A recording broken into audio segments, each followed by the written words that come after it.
28મો પ્રશ્ન ધ્યાન આપો. સોલેનોઇડ એટલે શું? સોલેનોઇડ શબ્દનો વારંવાર ઉપયોગ આવશે, ધ્યાન રાખતા રહેજો. તો સોલેનોઇડ એટલે શું? લાંબા સોલેનોઇડનો અર્થ જણાવી તેના ચુંબકીય ક્ષેત્રની માહિતી આપો.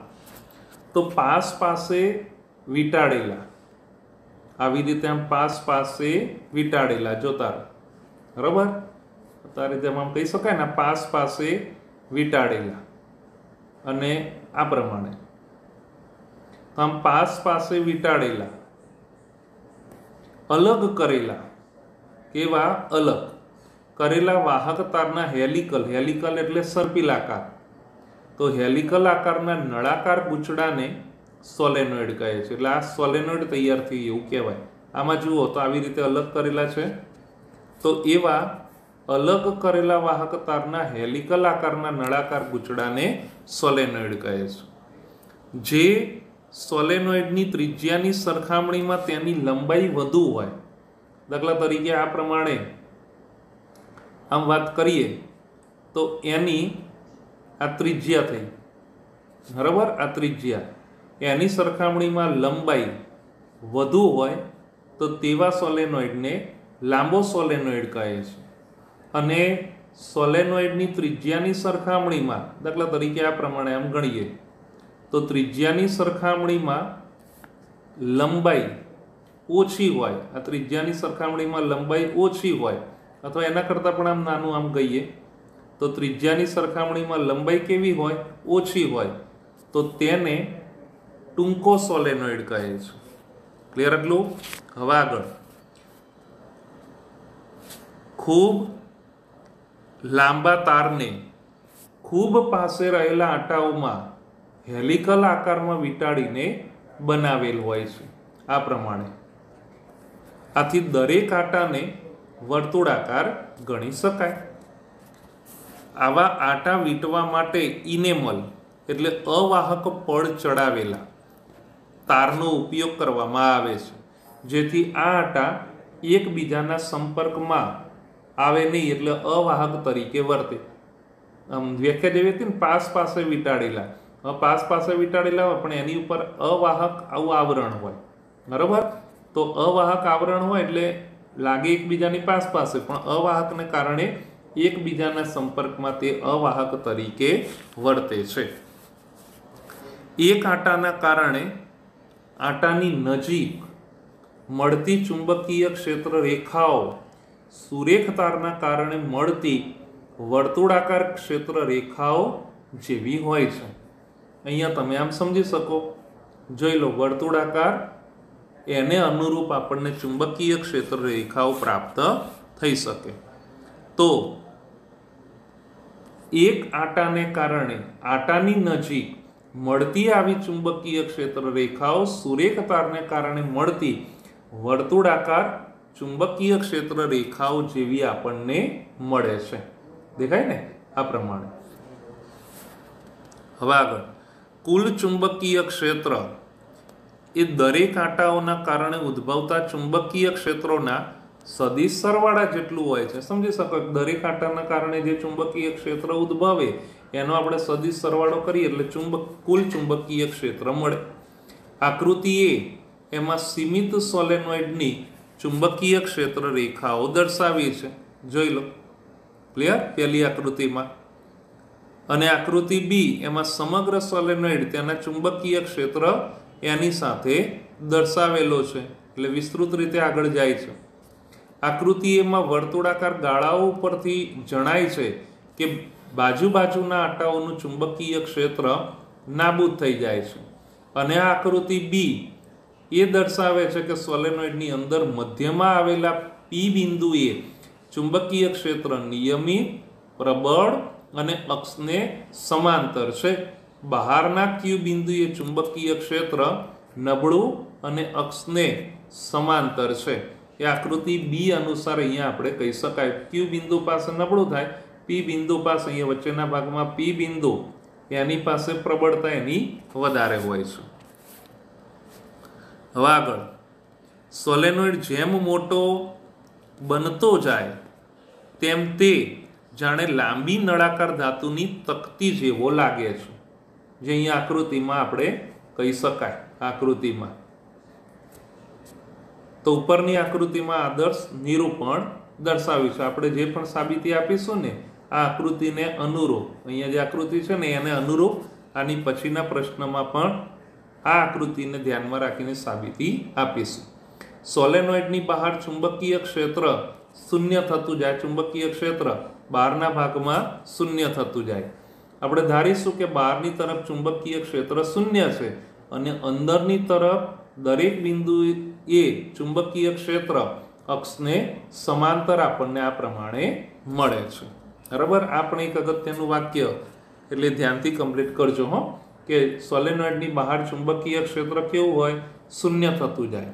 અને એટલે બહારની તરફ ચુંબકીય ક્ષેત્ર શૂન્ય છે અને અંદરની તરફ દરેક બિંદુએ ચુંબકીય ક્ષેત્ર એ અક્ષને સમાંતર પ્રાપ્ત થઈ શકે છે. ક્લિયર? ઓકે.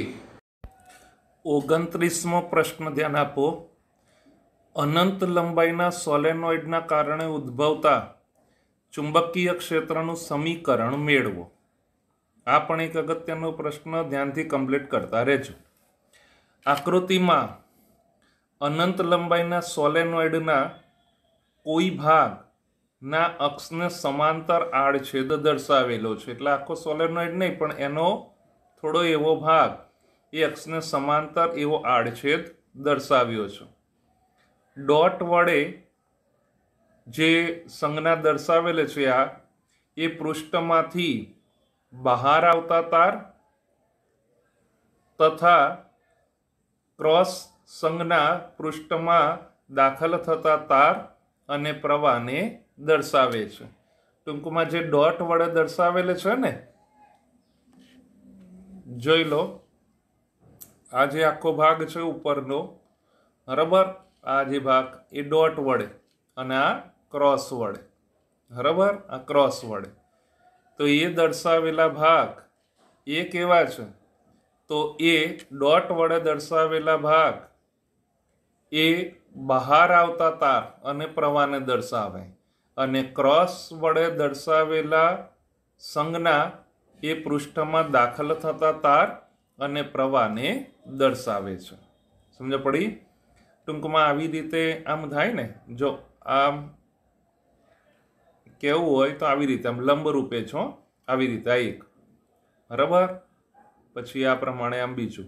તો અહીંયા આમ બહાર આવતા અને આ અંદર જતા, એવી રીતે આમ કહી શકાય, પણ લંબ રૂપે છે. આ તો આપણે દર્શાવી, બાકી આ વસ્તુને દર્શાવાય નહીં, કેમ કે પૃષ્ઠ એને લંબ રૂપે આપણે આંટાઓ અહીંયા ચડાવેલા છે.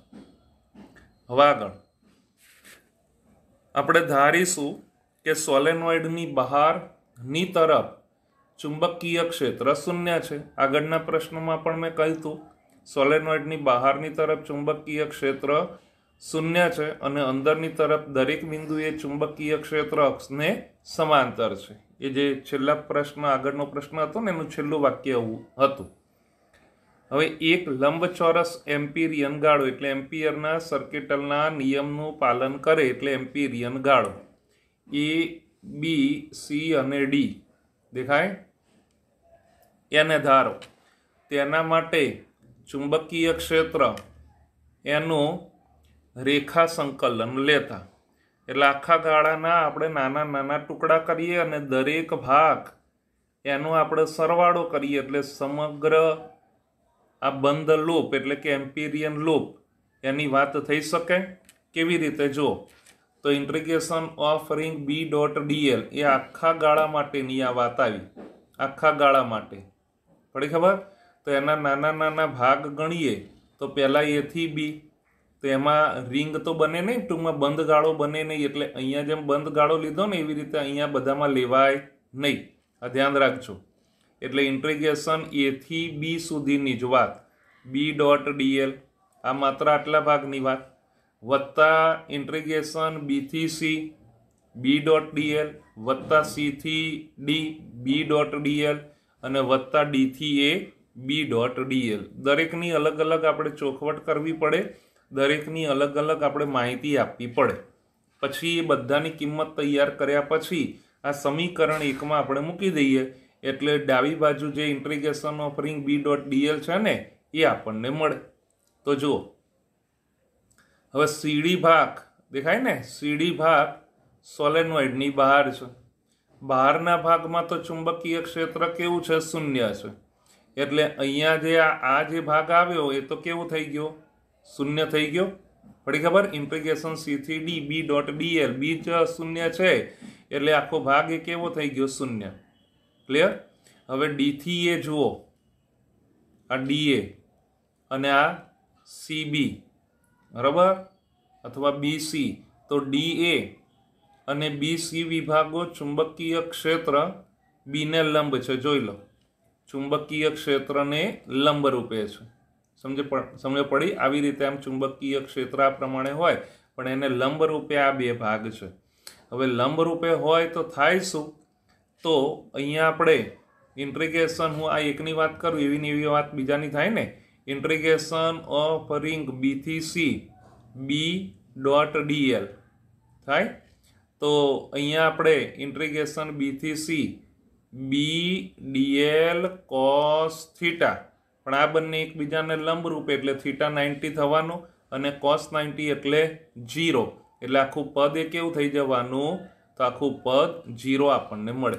એટલે અહીંયા 0 આવ્યું. બરાબર?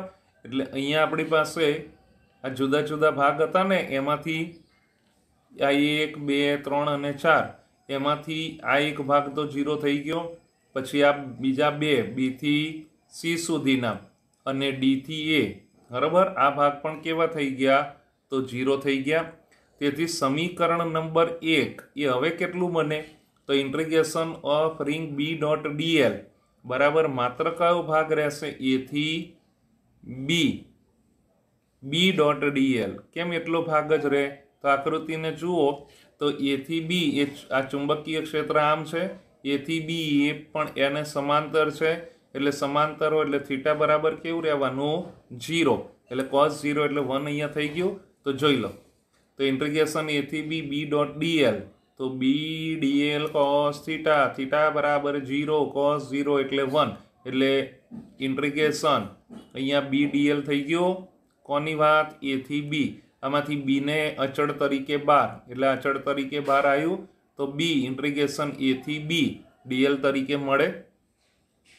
સમજ પડી? ક્લિયર આટલું?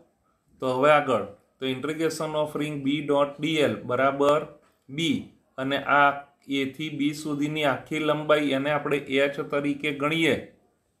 જોઈ લો, આખી જે લંબાઈ છે એને આપણે આ h તરીકે ગણીએ. આટલી લંબાઈ છે ને, જોઈ લો, આ લંબાઈને આપણે કયા તરીકે ગણીએ? h તરીકે. એટલે ઇન્ટિગ્રેશન dl એ આપણને આખો h આપે એવું કહેવાય. એટલે આ BH. તો અહીંયા જ્યાં ઇન્ટિગ્રેશન A થી B, નજર કરો, A થી B dl બરાબર h બરાબર AB વિભાગની લંબાઈ. હવે એકમ કદ દીઠ n આટા છે. મેં આગળ પણ કહ્યું હતું, ચર્ચા પણ થઈ ગઈ. એકમ કદ દીઠ આટા એને સ્મોલ n તરીકે ગણી શકાય. એટલે એકમ કદ દીઠ જો n આટા છે, તેથી h લંબાઈમાં કુલ આટા NH કહેવાય. ટૂંકમાં એક લંબાઈ હોય તો આટા કેટલા? n. બે લંબાઈ હોય તો 2n. 3 હોય તો 3n. તો h લંબાઈ હોય એટલે NH, એટલે NH મળે. તો એક આટા દીઠ પસાર થતો પ્રવાહ જો I હોય તો NH માટે 1 માટે I, 2 માટે 2I, તો NH માટે NHI. આવી રીતે આપણને મળે. તો બંધ ગાળા વડે ઘેરાયેલો પ્રવાહ IE બરાબર શું આવે? I NH તરીકે મળે. તો I NH. સમજ પડી? તો હવે એમ્પિયરનો સર્કિટલનો નિયમ એ આપણે સાબિત કર્યો. ઇન્ટિગ્રેશન ઓફ રિંગ B.dl બરાબર μ0I. તો સમીકરણ નંબર આ જે 4 છે એમાં સમીકરણ 2 અને 3 એની અહીંયા આપણે આ 2 દેખાયું BH અને 3 એટલે INH એની કિંમત આપણે મૂકીએ છીએ. એટલે ડાબી બાજુના ભાગમાં આની બરાબર BH લખાય અને આ μ0 અને I એટલે શું કહેવાય? INH. સમજ પડી? तो बी बराबर आमांथी एच अने एच तो केन्सल थई गया एटले बी बराबर म्यू 0 एनआई। बहु अगत्यनुं आ सूत्र छे, एनो उपयोग वारंवार आवे छे। पाछला चेप्टरोमां बहु वारंवार आ समीकरणनो उपयोग आवे। बी बराबर म्यू 0 एनआई तरीके मळे। समझ पड़ी? क्लियर? तो आ अति लांबा सोलेनोइड में उद्भवतु चुंबकीय क्षेत्रનું सूत्र तैयार थयुं। कयुं? तो बी बराबर म्यू 0 एनआई। समझ पड़ी गई? क्लियर ने? तो अब आगळ चुंबकीय क्षेत्रनी दिशा जमणा हाथना नियम उपरथी मळे छे। जेम आगळ आ चर्चा आपणे थयेली छे कि जमणा हाथनी आंगळीओ प्रवाहनी दिशामां रहे तेम राखता अंगूठो चुंबकीय क्षेत्रनी दिशा दर्शावे। तो सोलेनोइडनो उपयोग मोटे भागे समान एटले के नियमित चुंबकीय क्षेत्र उत्पन्न करवा माटे थाय छे। क्लियर? आ एक अगत्यनी थियरी ध्यानथी कम्प्लीट करजो। ओके।